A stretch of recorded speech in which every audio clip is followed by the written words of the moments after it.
name is Jonathan Chandler. Welcome to the Virginia School of Traditional Arts. Today we're going to teach you about making deer antler plaques. Now we call these our barnwood plaques, and they're meant to be look like they've been broken out of a piece of barnwood. And so we're going to give you some tips and tricks on how we make these and how you can make them fairly quickly and efficiently. Of course, always when you're using any kind of power tool, wear your safety glasses.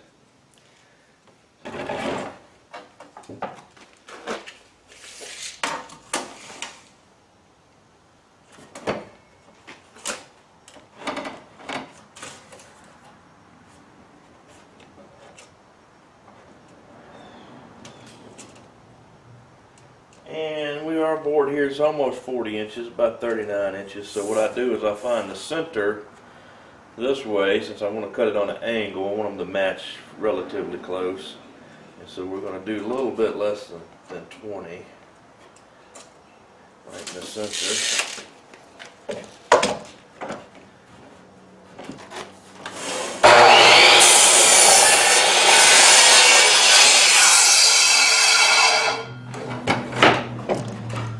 And this isn't got to be perfect, but pretty close is alright. Right there, this one's a smidge, just a smidge longer, so my guesstimation's pretty close. But like an eighth of an inch longer if we get it up here straight, like that. So that's close enough for what we're doing. And when we do these, we've got choices on our sides.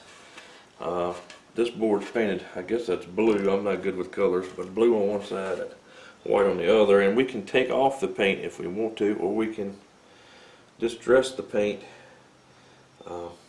which is, I think is what I'm going to do.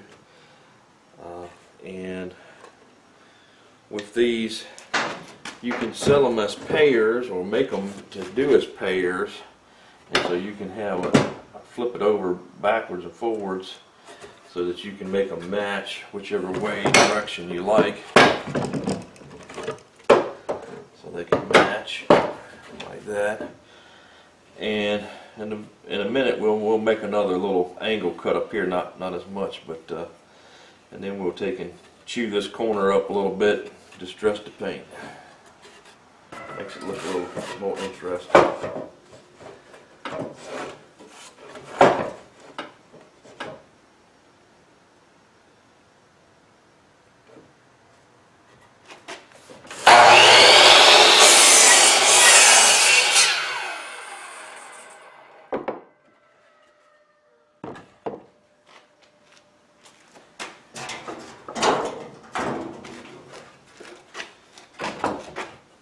This one,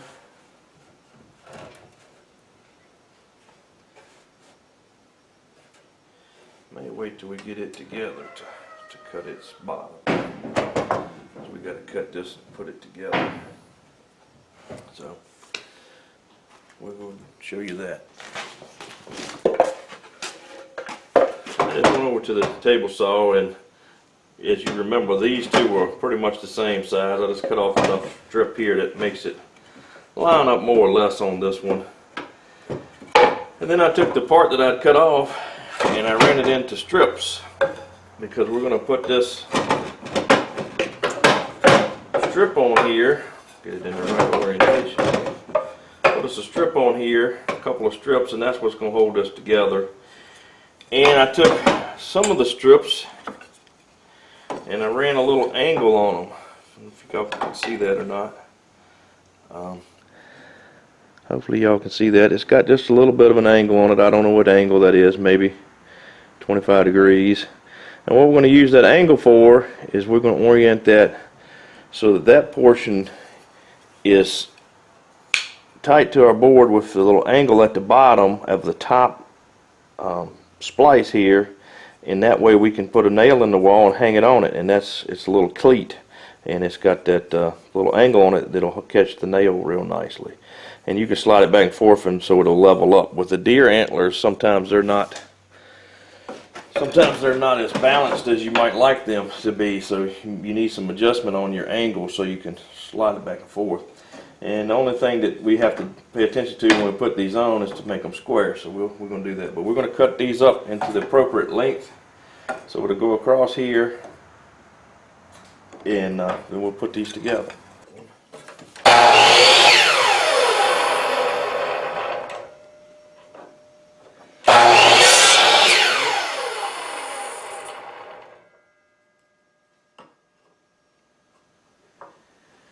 And nothing on this has to be exactly perfect, but it's nice if it's close, so it doesn't look like a chimpanzee made it.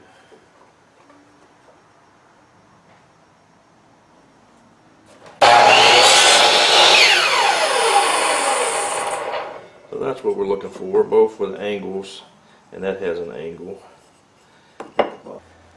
Alright, we got a couple of boards we're going to do some repairs on. So this is the one we had to cut, and then I've got another one that's split. So either way, we're going to repair it. And we have our little pieces here cut. They've got a little slope on both ends. It doesn't match, but that's alright. And it's got a slope right here. And what we're going to do is we're going to pick a spot on this board, and we're going to use this square to line this thing up. And it's probably going to be a little off center because we want to get a couple nails in this without splitting this. And we're just using a little brad nailer today, and we're going to actually twist these back and forth. And when you do that, it kind of clinches them. It kind of has your nails going in at angles. And it doesn't matter which angles it is, as long as it's an angle, it's harder to pull it out. And so we put that one on square. Now we can flip this thing around. The way this is designed is we can flip this around and hang it up this way. So if we want to do that, we need us another cleat up here that's got the same angle on it, or a angle.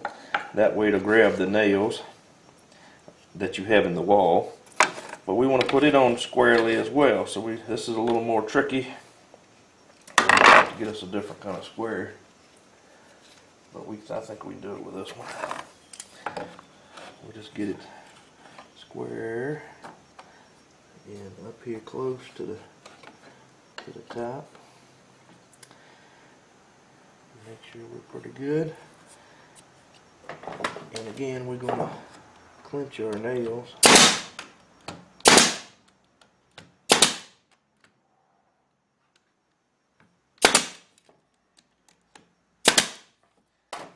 And so now we've got a repaired board there, and that's what it'll look like on the side that we're going to see. And so here's our repair. We've got it on this, we've got a cleat with an angle that's cut up and one is cut down, so it doesn't matter which part they choose to use, either way it'll hang up. And we can doctor on these edges if we want to. We can leave them square. We can chew these up to make it look like it's been broken off instead of sawn off. It's lots of things you can do to this. We can take us we're going to take a brush and we're going to run over this paint, and it's going to lift most of that paint off, but we're going to leave just enough so you can tell it was painted. And so we have another board here that needs repair. Right here, this one does. This one was cracked in half, so that's what it is. So we're gonna use the same lighter color side on this one to have two matching pairs. We got us a cleat. Get it square and get our board tight. Make sure it's lined up.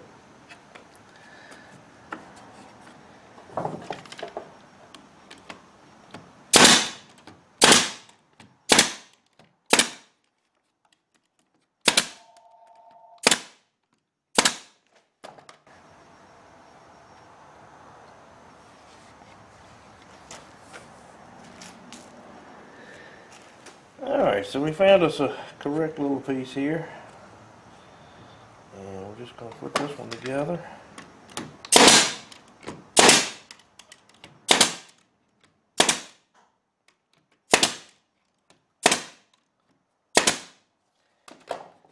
just want enough nails in that so it's not going to fall apart, because this thing will be holding up a little bit of weight. Alright, we're going to start by straightening up our saw back to 0.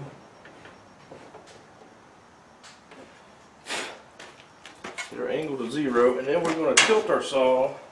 We're going to tilt our saw this direction. And the angle is not critical, but something like 15-20 degrees is plenty. And then we're going to choose which side. Now this is critical on this thing. You got to choose which side you want to see, because what we're going to be doing is carving grooves in the back of the saw. You got to pick out which side you want to see. And we did 3 light color ones, so we'll do a couple dark ones. Alright, so we'll choose the light color side. And this saw is at an angle this direction, so we can do this side from here. When we go to do this side, we're going to have to flip the board around. So for this operation, you need to keep your boards with parallel sides at this moment. You don't have to have that at the end, but you got to have it right this second. What we're looking to do is cut through this, but not all the way. So you got to kind of know your saw. I can look at the teeth on my saw here, and you can see that little gap. What I'm looking for is, and you can see the yellow. If I stay so I can see yellow, I'm not cutting through this.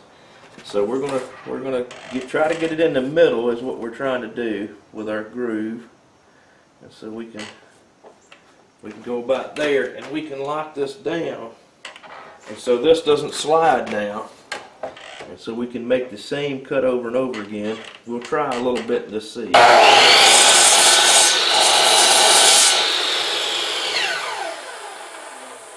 Looks in the middle pretty close, and so all we're going to do is make a cut and slide it down just slightly.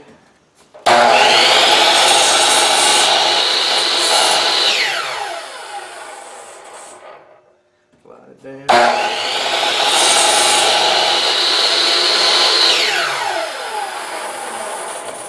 Slide it down.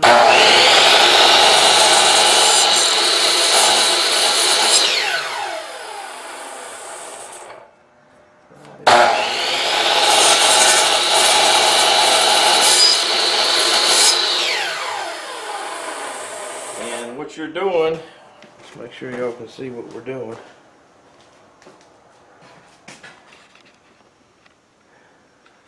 What we're doing is making a little groove there that's at an angle.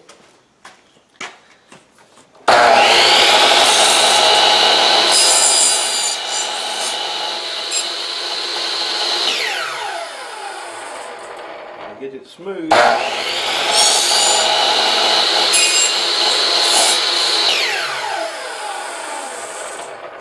And the only part you got to worry about is this very first part. You just got to have it big enough so your nail head will go in it. But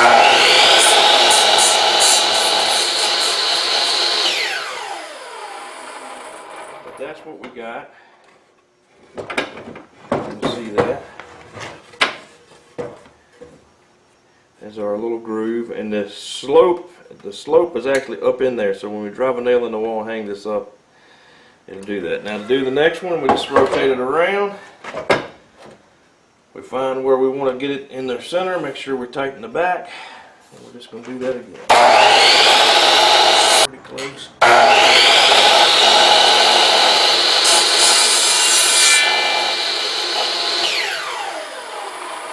that brings our bottom out right there. So now we can hang it up either direction, and this basically does the same thing as our little cleat.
that's kind of what we got.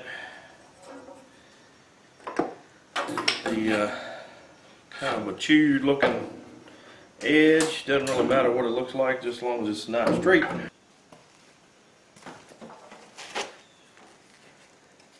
Alright, so that's what we've got at this point. We've got our pieces that we've had to piece together. I might add a third piece in here. Some of these are feeling a little weak still. I might add a third piece since we got everything out for that.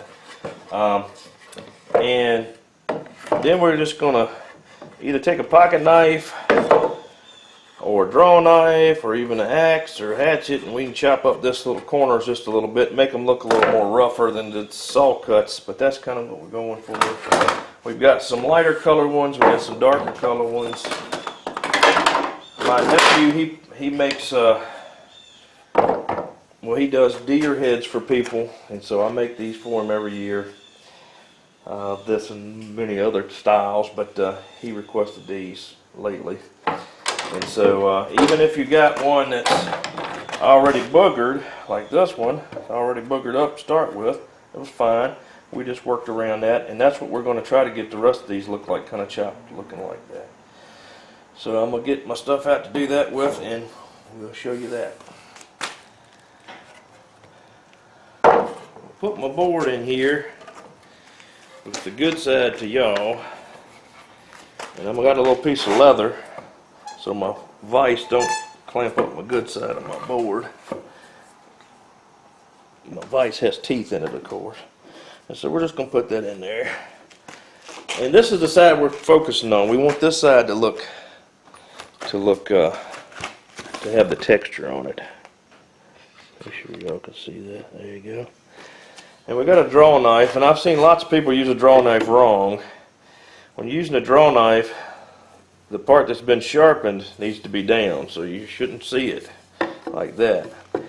And we can just take a little bit of this off.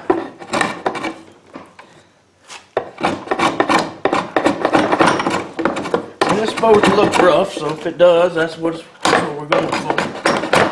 This is a little more controlled than a hatchet, but it gives you a different kind of look.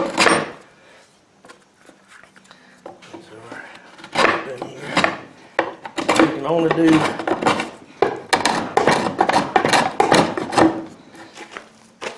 one side on that,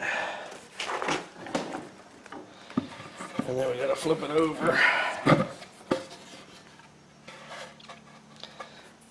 Switch your leather.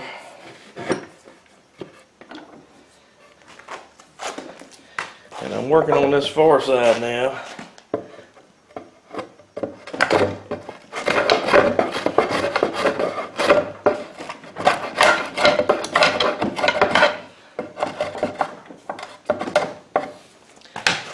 Vice handle's giving me fits.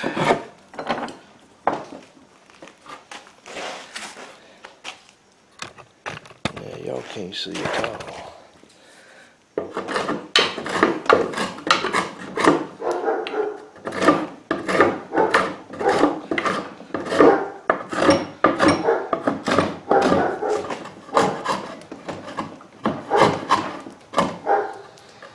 Some on the edges if you want. But that's kind of what we want, this chewed look. We can do more or less, just depends on what you like. I generally stop about there. I can do up in this corner a little bit with a pocket knife or something similar. I've got some carving knives. So we're going to get their carving knife and go up into that corner a little bit.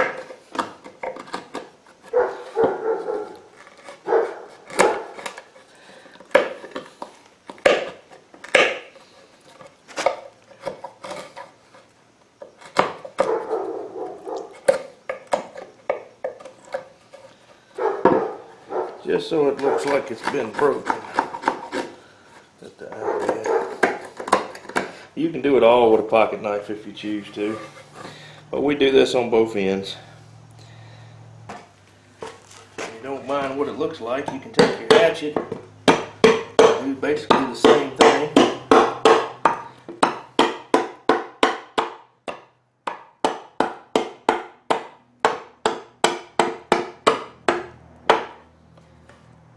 similar look.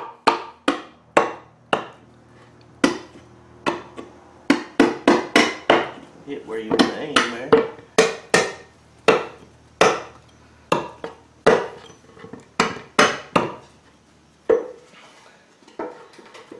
So that gives you that kind of look.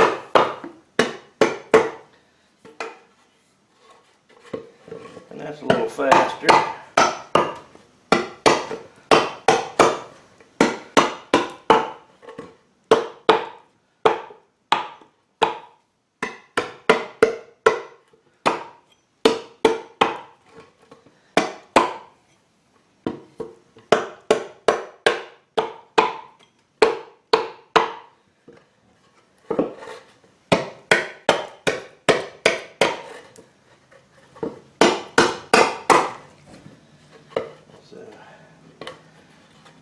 A little rougher, but a little faster too. Alright, I've took a few minutes, and the ones that I chopped with the hatchet, I went back over and done a little bit more with the knife, just so it cleans up in the corners a little bit so it doesn't look quite so straight. With the hatchet, it's looking pretty straight. So we've got these where we want them. We got choices on these, how to deal with them. Choices, we can use our torch here. This is propane flame tool. We can darken these just by letting them fire a little bit. Now we want to be careful that we don't actually set it on fire.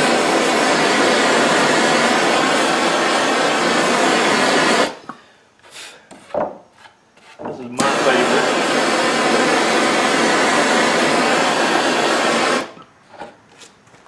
Say we just want to make sure that these are out. We don't want to walk away from this and have that still on fire. That would be bad.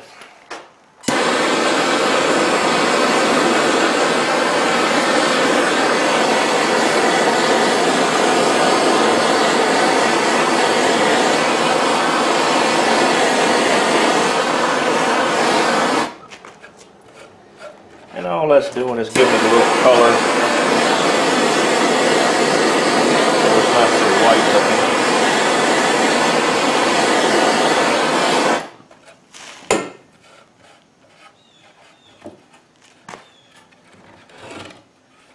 So it's not so white looking, and if you can see in here, it's still white in here. So if we wanted to get rid of that,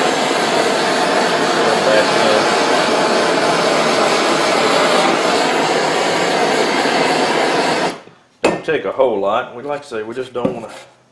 And this one, if you can see, I don't know if y'all can see it or not, it's light on the inside.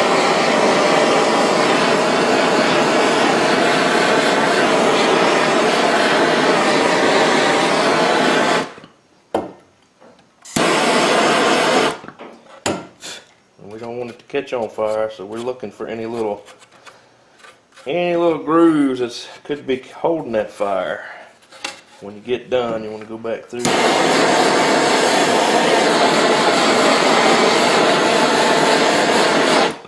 That's a glowing spot there. I want to get rid of it.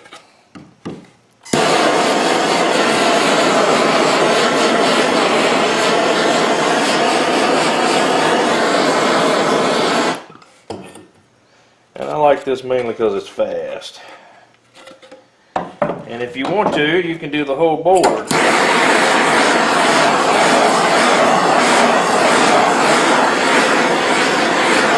Gives it an interesting look.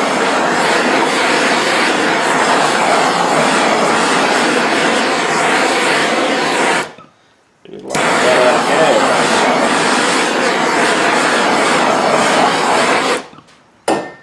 But that's what one looks like that you've been flamed. And so it looks like it's come out of a place that's been burned up. Alright, all I've got here is just a tin can, and it's got some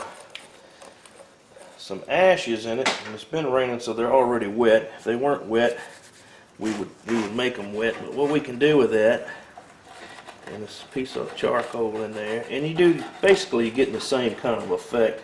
You can just control it a little bit more, because you can wipe this off a little easier than the burn part. But That's the idea. And we could take a piece of this. That's just some charcoal. And just get it on there so it's not so bright. I guess is what I'm looking for.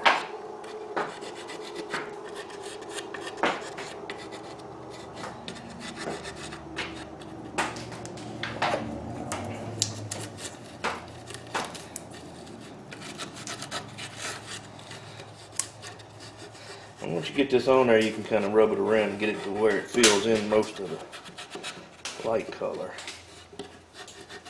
And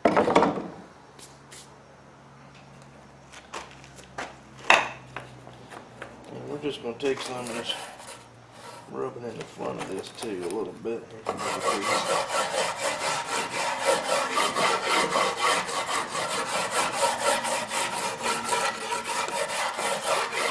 And that's a nice effect too. These boards are all circle cut. You can see that's a circle mill cut, that board. It's not a bandsaw like they have nowadays. And if you hit it with that charcoal, that'll get down in some of those grooves and stay.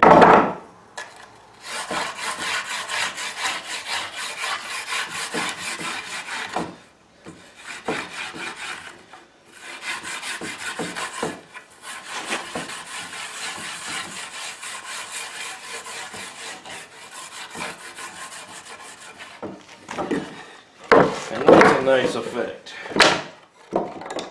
Just like that and go rub that in a little bit so it ain't so quite so sticking up.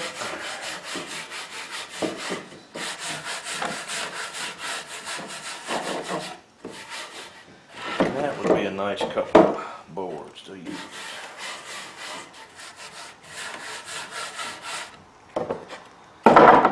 And then we've got a couple here that we haven't done anything to, so I think I'm going to leave those alone.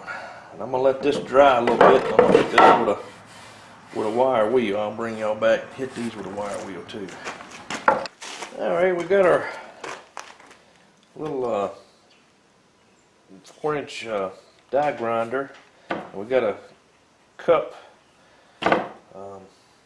wire wheel on it, cup style. And we're just going to hit these a little bit.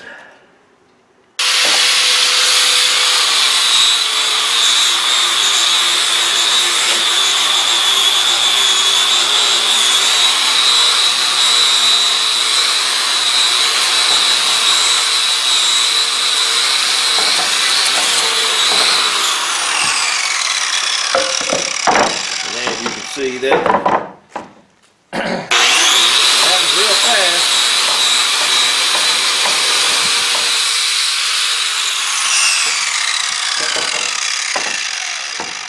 Happens real fast.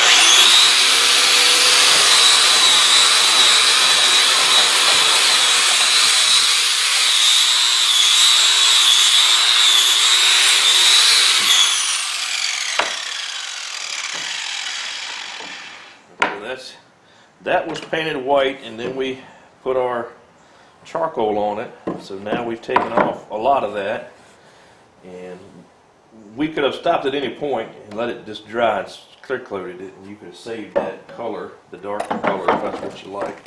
I was kind of going for a gray kind of color. This one's going to go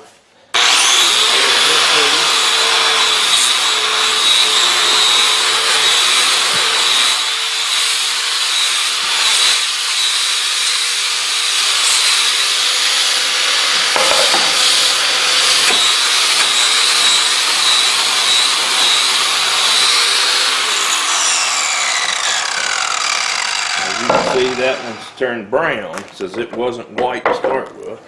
But that's the idea.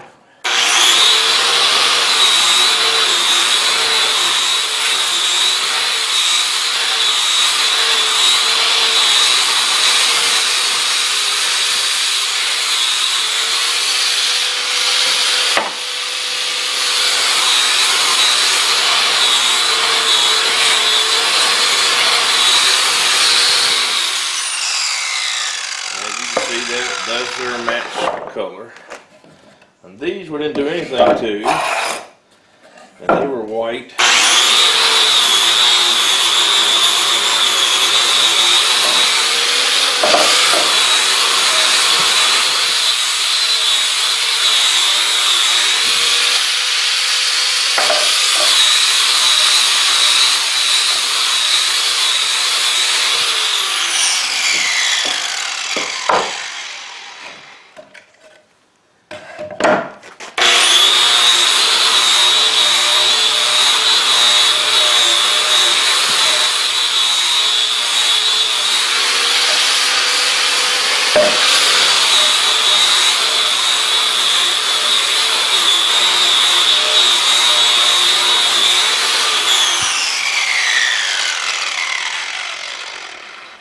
It depends on how much you want to do with that, what color you can get. You can take all of this color off and it would look more like this board.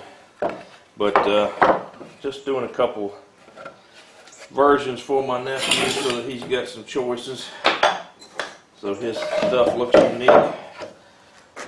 That's not a perfect match. This one's a little bit wider. I may go rip that one off so it looks a little bit closer, but pretty close. If you got them separated at any amount, you wouldn't notice it, I don't think. But that's pretty much it. I'm gonna leave it up to him if he sprays them with clear or not. Sometimes he does and sometimes he don't. Thank y'all for stopping by today here at this Virginia School of Traditional Arts. If you like what you saw, please subscribe and give me the thumbs up. Welcome any comments. Some things I do here, you got to have some caution with this type of cup. If you're using it where it's leaning down like this, it's okay, but if you lean it back, it wants to grab on you. If you get down here in these little cut marks, it's wanting to throw the board on you, so you need to take caution with that. With the grinding out sawing out these little grooves, you need to be cautious with that you're not cutting all the way through, of course, and then that you're keeping it more or less the same depth. It looks a little better. But always wear your safety glasses, of course, and whenever you're doing this stuff, and particularly when you're burning something for effect. If you're going to use a torch on anything, make certain that it's not still on fire when you leave. Put your hand on it, run some water on it, whatever you feel you need to do to make sure it's out. Hope this helps people make their deer horn display plaques. And if you got any questions about this, be happy to talk to you about it. Send me a comment, send me a message. If you want to come and take a class, we certainly could set up a class for this kind of information, or blacksmithing, or knife making, or leather work, horticulture, cast iron cooking. We do all those things here at the Virginia School of Traditional Arts. Love to have you come by and take a class with us. We're back open. We're doing kind of on-demand classes at the moment, so if you have one or two people that want to come with you, and we could do up to 4 or 5, I guess, if you had that many, and we could do an on-demand class where you let me know what you want to know, what you want to learn about, and we'd be happy to set a class up for you. And my wife and I also run a bed and breakfast, the Chandler House Bed and Breakfast in Halifax County, Virginia. And our school is in the backyard of that bed and breakfast. So we have our building is right outside the door, and so we could certainly make you a package deal if you wanted to come and stay with us for a weekend or so and come learn how to make knives, or how to make something out of wood, or turn on the lathe, whatever you choose to learn about, we're able to teach you. Just let me know that. Hope this helped you out. Y'all be safe, and we'll see you on the next one.